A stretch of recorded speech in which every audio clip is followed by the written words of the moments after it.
Hi, welcome to my super recipes.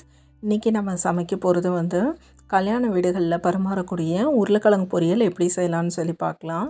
அதுக்கு pan சூடு பண்ணிவிட்டு 3 டீஸ்பூன் அளவுக்கு எண்ணெய் சேர்த்துக்குவோம். இப்போது ஒரு பெரிய வெங்காயத்தை கட் பண்ணி வச்சுருக்கேன். 5 பல் பூண்டையும் தட்டி எடுத்துக்கலாம்.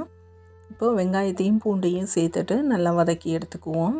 வெங்காயம் நல்லா கண்ணாடி பதம் வர அளவுக்கு நம்ம வதக்கி எடுத்துக்கலாம். இந்த பூண்டோட ஃப்ளேவர் இந்த உருளைக்கிழங்கு பொரியலுக்கு நல்ல ஒரு டேஸ்ட் எடுத்து கொடுக்கும். நம்ம இது வதக்கிக்கிட்டு இருக்கப்போவே நல்ல ஒரு வாசனை வரும். இது கூடவே ஒரு 1/4 டீஸ்பூன் அளவுக்கு சோம்பு சேர்த்துக்கலாம். சேர்த்துட்டு இப்போ வதக்கி எடுத்தாச்சு. இந்த மாதிரி பக்குவத்துக்கு வந்ததுக்கப்புறமா இது கூட ஒரு தக்காளியை நறுக்கி இது கூட சேர்த்துக்குவோம். தக்காளி சேர்க்குறப்போ மாத்திரம் தக்காளி ரொம்ப பழுக்காத தக்காளியாக நம்ம சேர்த்துக்கணும். அப்படி ரொம்ப பழுத்த தக்காளியை நம்ம சேர்த்துக்கிறப்போ இந்த உருளைக்கிழங்கு பொரியலில் கொஞ்சம் புளிப்பு டேஸ்ட் வர மாதிரி இருக்கும். அதை மாத்திரம் நம்ம கொஞ்சம் பார்த்து சேர்த்துக்கலாம்.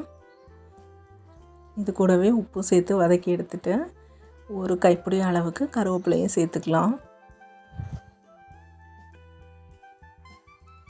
இதுக்கு ஒரு பிஞ்ச் அளவுக்கு மஞ்சள்தூள் சேர்த்துக்கலாம். ஒரு டீஸ்பூன் அளவுக்கு வத்தல் பொடியும் இது கூட சேர்த்துக்குவோம். உங்கள் காரத்துக்கு ஏற்ற மாதிரி நீங்கள் வத்தல் பொடி கூட்டியோ குறைச்சா கூட சேர்த்துக்கலாம். இந்த மசாலா சேர்த்ததுக்கப்புறம் இதை வதக்கி கொடுத்துட்டு உருளைக்கிழங்கு வேக வச்சு இந்த மாதிரி கட் பண்ணி இது கூட சேர்த்துக்குவோம்.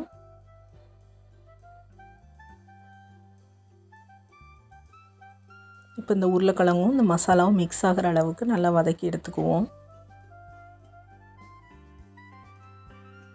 ஒரு 2 நிமிஷத்துலேயே அது நல்லா செட் ஆகி வந்துடும் ஒன்று போலவே.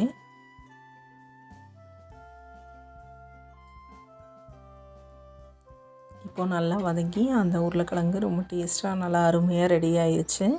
இப்போ நம்ம ஒரு கைப்பிடி அளவுக்கு மல்லி இலை சேர்த்துட்டு இப்போ ஸ்டவ் ஆஃப் பண்ணிடலாம். இந்த உருளைக்கிழங்கு பொரியல் நம்ம சாம்பார் சாதத்தோட, ரச சாதத்தோட, தயிர் சாதத்தோட சேர்த்து சாப்பிட்றப்போ ரொம்ப நல்லாயிருக்கும்.